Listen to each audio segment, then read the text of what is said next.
নমস্কার, আমি তরুণ ঘোষ। সাবজেক্ট পাল্টে যাওয়ায় খবরও পাল্টে গেছে।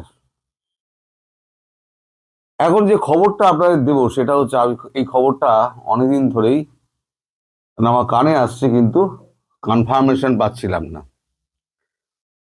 আপনাদের মনে আছে, আমি যখন দিল্লিতে গিয়েছিলাম তখন রাজনাথ সিং আমায় একটা কথা বলেছিলেন যে আমি যদি তোমায় মানে অ্যালাউ করি, তাহলে যে 200-র বেশি সাংবাদিক, দেশি বিদেশি সাংবাদিক, তারা যে ওয়েট করছেন, তো তাদেরকে আমি কি জবাব দেবো।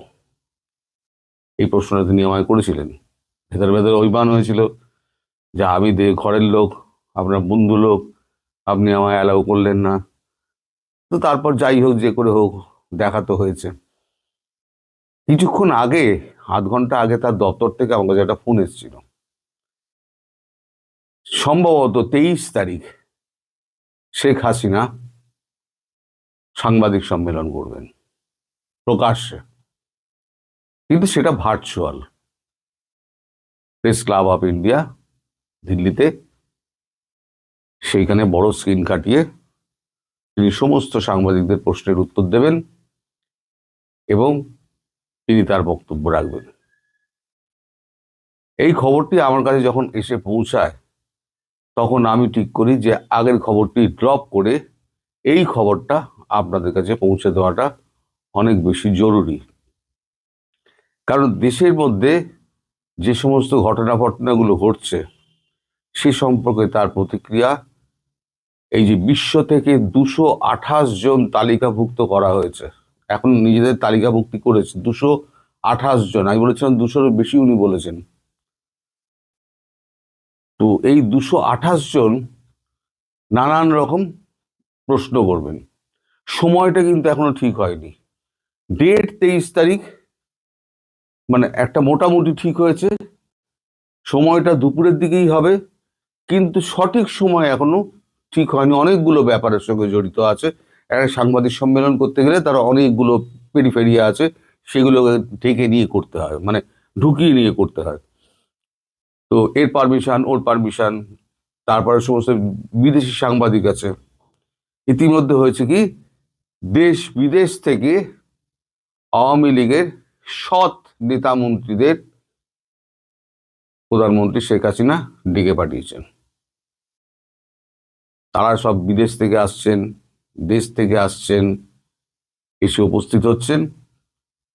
কালকের মধ্যে অথবা পরশুর মধ্যে তারা সবাই উপস্থিত হয়ে যাবেন। এখন আমাকে বলা হয়েছে যে যেহেতু আপনি প্রথম এসে অ্যাপ্রোচ করেছিলেন, তাই প্রতিরক্ষা মন্ত্রী বলেছেন আপনি যদি পারেন তাহলে আপনি ওই দিনকে আসবেন। কিন্তু 23 তারিখ, আজকে হচ্ছে 19, কালকে 20।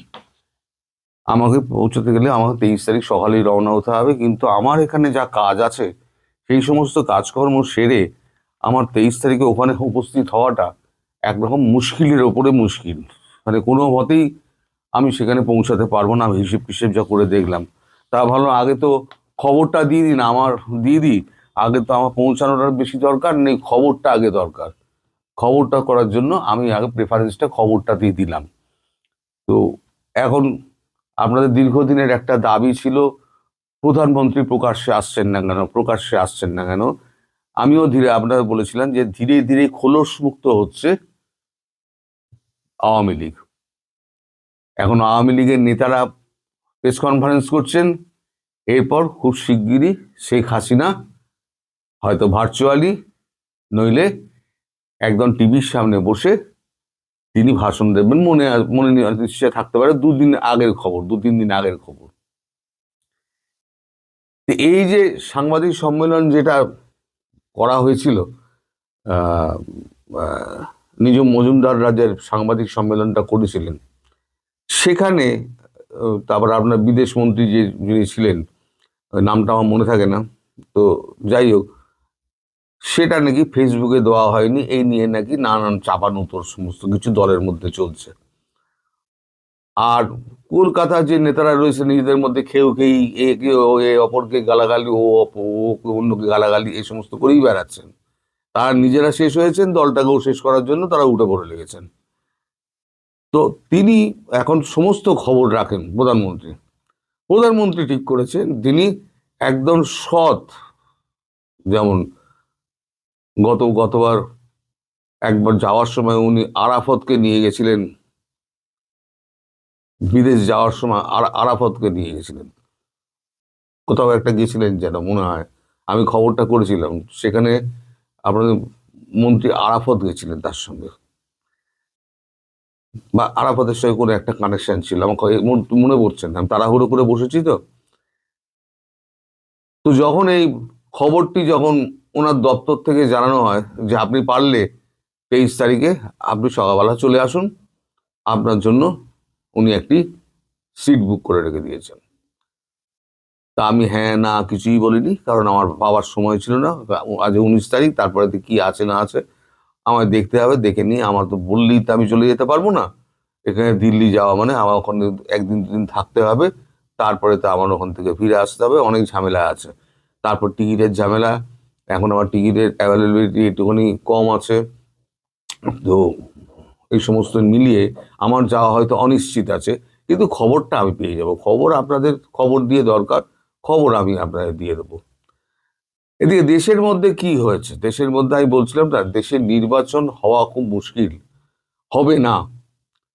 একটা আমি কপি করেছিলাম যে শেখ হাসিনার ব্যাপারে আবার ফিরে আসছে একটু পরে, এটা না বললে আবার ওটা হবে না। তো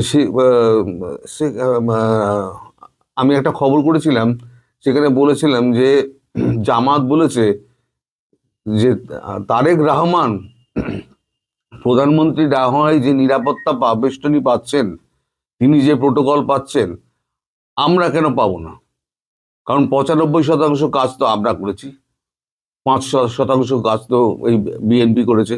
তাহলে তারেক রহমান যদি এই প্রোটোকল পায়, তাহলে আমরা পাবো না কেন? সেই নিয়ে গতকালকে জামাতের একটা প্রতিনিধি দল তারা গিয়ে ডক্টর ইউনূসের উপরে চড়াও হয়ে তারা বলে আগামী 7টা কার্যকরী দিনের মধ্যে যদি তাদের নেতার প্রোটোকলের ব্যবস্থা সরকার না করে, তাহলে কোনোভাবেই তারা এই নির্বাচন হতে দেবে না। ঠেলা বুঝবে এবার। আমি যেটা বলেছিলাম, যে কোনো কারণে হোক একটা নির্বাচনে একটা ব্যাঘাত ঘটবে, একটা ইস্যু খোঁজা হবে।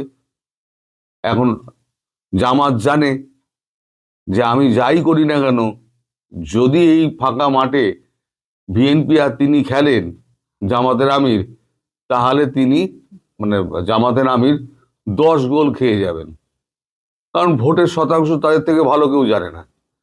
এই অবস্থায় এখন ইউনূস পড়েছেন প্যাচে। ইউনূস কি করবেন?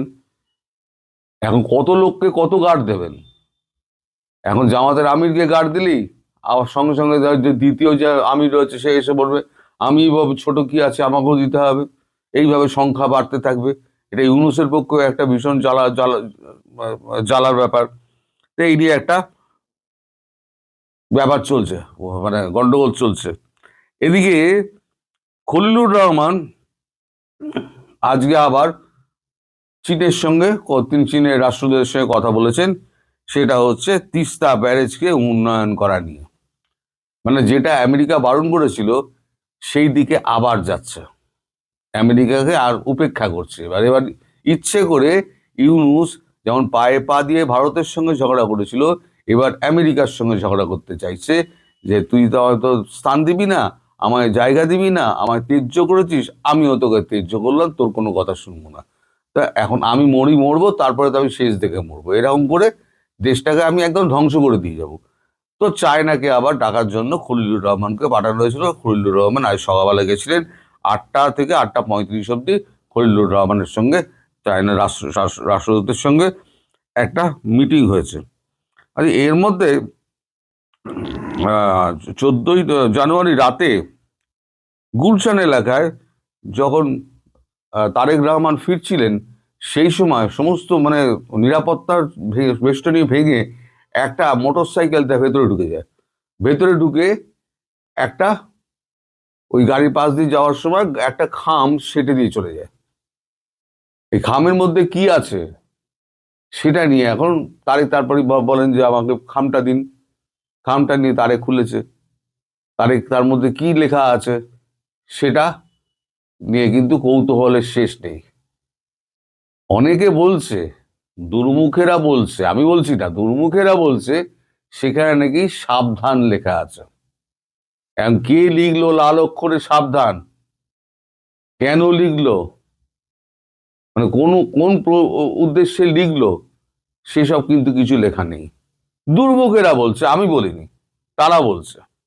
এই অস্থির পরিস্থিতির মধ্যে এই সরকার এখন শেখ হাসিনা সামনে এলে তারা কি করে আমি সেটা দেখব।